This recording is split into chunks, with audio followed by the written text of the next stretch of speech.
game, about the significance of the result, but looking really more at the performances and what that says about progress at the club.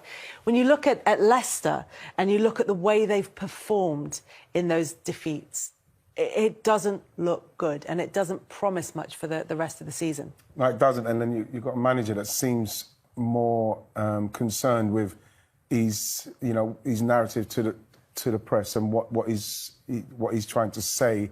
You know, kind of encrypted messages about what's going on, talking about he hasn't got defenders, you know, he hasn't got wingers. He's got wingers. Could have, you know, Albrighton I thought was perfect for yesterday's game, especially the way that right-hand side was so exposed. You know, he's talking Perez, another winger.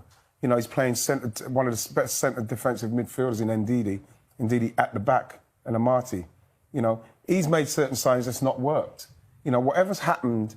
You know, they've made so many changes to the system, to the way they're playing. Ever likely they play like they did against Brighton. You see, they were all over the place. And we're talking about a team that were capable of playing against the Brighton side who was so organised, so good, and they scored within 52 seconds, and then it just fell to pieces. No work rate, no, like, you know, people giving the ball away. Maddison, Tielemans too deep. Everything just looks like it's all over the place. And it seems to me like there's not a lot of work going on the training ground, and if there is, they're not paying any attention to it. I think Leicester have overachieved, though, in recent years, and it's almost like their biggest downfall. You know, they won the league, they won the FA Cup, so the expectation has become higher, but ultimately the performances haven't been good enough, you know, especially at home. And that route one of going over the top to Vardy, I mean, he could have had a couple of goals the other week and he didn't score. He doesn't look like he's at that level that he used to be. And I love Vardy, but the consistency of their team, they don't look like, to agree with what Wrighty said, they don't look like they have any kind of dynamic or formation of what they're trying to do, and it's how they're getting beat. You know, I expected at the King Power the other day Manchester United to give them a good run, and Man United didn't even play that well and they beat them. They were doing things like kicking the ball off the pitch completely unopposed, like fundamental basics of football that we've spoken about on this show. They're just not doing. And I think at times, when Leicester didn't make the Champions League for those 2 years in a row and missed out on the final day of the season, I almost felt like they're hung over from that and they've never really recovered, because, let's be honest, Leicester's squad, they've been overachieving, haven't they, with what they've had. And obviously, Soyuncu last year, not good enough, but the year before that, he was really good. Defensively last year, they were terrible, weren't they? Conceding goals from throw-ins left, right and centre. They were all over the place. And in the off-season, they don't look like they fixed that. So I worry for them, and I think Brendan Rodgers will probably be the next, you know, managerial casualty, because it just doesn't look like it's going to get any better. And I like Brendan Rodgers, I really do. But this is the thing, is that they want, when you say winning the league and winning the FA Cup came under Brendan Rodgers. There were very respectable finishes in the league. Last season, defensive injuries. This season, no reinforcements in the transfer window at all for Leicester. Does he have an argument in his defence here? I think he would do. He's somebody who likes to compete at the top of the league, challenge for the league at Liverpool, won the league multiple times at Celtic. But clearly the owners of Leicester want to turn the financial tap off. And from his point of view, he doesn't want to be at a club that he feels is not ambitious and not competing higher up the table. I would not be surprised if he left Leicester by mutual consent, either this week or next week. I don't think he wants to stay. I don't think he's enjoying it. It's transmitting itself to the players. There are one or two who are going out there and, you know, making a good fist of it, but they're not a team, as you've been saying. They're all over the place. And I think, as far as he is concerned, you look at their defensive record over the last 30 games, I think they've kept something like 2 or 3 clean sheets. It's woeful. There was, and the owners could contend, there was a really good chance to qualify for the top 4 2 seasons ago. You're referring to that, and they missed out on it. And they might say, well, had you done that financially, we might have been in better shape. But as things stand, they've got to, listen, we know because of the pandemic, the aviation industry has fallen off a cliff, and the owners have a business in aviation. They're duty-free. So as far as Leicester are concerned, the ship is not a happy one.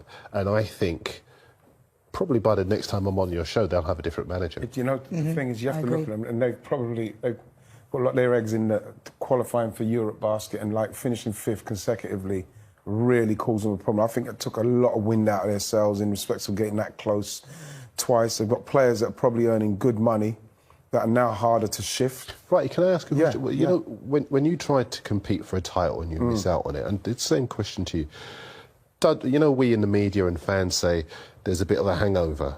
Is that true? Does it last into the following season, or do you have your summer, you go away, your families and that, and then you go again, you forget all about it? Yeah, it's very hard when you're close, and there's certain games that you could have won that could have taken you closer and stuff, and then the summer comes. You watch Man United lift it again. You go on holiday. You go on holiday, and then you're thinking about, right, what we got to do. What we've got to do when we get back. That's when you're hoping, Darren, that they sign the kind of players that gives you that, right, he's going to give us that boost so we go again. Because if you go back and it's the same players, and then you've got to lift yourself to try and do what you done last season, came so close, but you didn't quite have what it took to go to the next level, you do feel it does take something away. I remember Palace, coming up with Palace, and we finished third the first season. I remember Leeds finished fourth. And we knew that we just needed a couple more players. I think Leeds, all they added to their squad was Rod Wallace and I think it was Tony DeRigo. They won the league the next year and we finished third. So when we came back, we were all a bit disappointed because we'd done so well, but we didn't make any signings. We didn't add to it. So we were very deflated because we got so close. And then there's no signings. So that same team's got to do the same.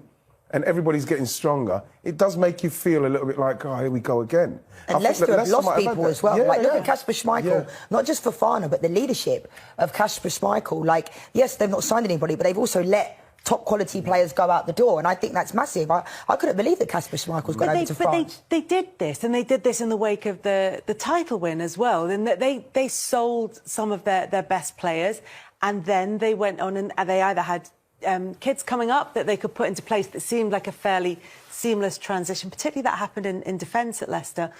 But, or they went in and they brought maybe a young developing player in the way that they did with Fofana in defence when Maguire went. Yeah. But it feels as though that isn't there. That it's okay. It's one thing to say we're going to sell our best players. It's another thing not to have anyone Maddison, coming in to replace Tielemans, Harvey Barnes. Yeah, but Tielemans... You know, they've still got players that you can get more out of. But what I see in Brendan Rodgers is similar to Scott Parker at Bournemouth. When a manager starts saying stuff like that, that to me, he's just accepting, I don't really want to do this anymore. Yeah, but then you look at Tielemans, linked. He probably wants to leave. Maddison, you know, he wanted to leave, like Newcastle. You know, when you look at the side, and it's about recruitment, yes, you know, James Justin, fantastic, you know. In respect to under left back, is it Luke Thomas? Yeah, Thomas. You know, yes, they brought them through. Well, they got James Justin from Luton, and they brought Luke Thomas through. Yes, they've got players that are coming through, but they're not signing that player that comes in and makes such a massive impact. And obviously, Fofana didn't, but he's gone. But they're not signing it like, for instance, the midfield to come through. Hopefully, Samari might be able to do it. You know, Kelechi. You know, Patson Daka up front, but it doesn't seem to be together so as they can work on the way they're going to play, the structure how they're going to play, so as they could start building that again, and then they can build their value again, Kels. It seems to have all fallen off, and what's happened is that the players who are there, who can then maybe inspire good players who come in, they want to leave. Yeah. So it's really a catch-22 from, because all of a sudden they're so close, but it's not happening, so I can leave now. And then you look at someone like Fofana, you know, came in for 30 odd, he's gone for 80, whatever it is. 70. You know that it's a club that will sell you, and it was a club that didn't used to do that. Yeah, but that might not be a bad thing. That might be a good thing. If you're a player who wants to come and play in the Premier League and thinks I can go somewhere and get a move elsewhere, that might not be bad in terms of attracting players. It's about doing the best with the players that they have. And when you look at Brendan Rodgers' record in his first 65 games compared to what happened in the second half of his time at Leicester, it's night and day. There's a huge drop-off in that. I mean, how much in the second half of his time? This is the problem. I think he's overachieved. And in the sense, I think Leicester are exactly where people would have expected them to be. Not bottom of the league, but a few years ago, this is where we saw Leicester as a mid-table team to bottom.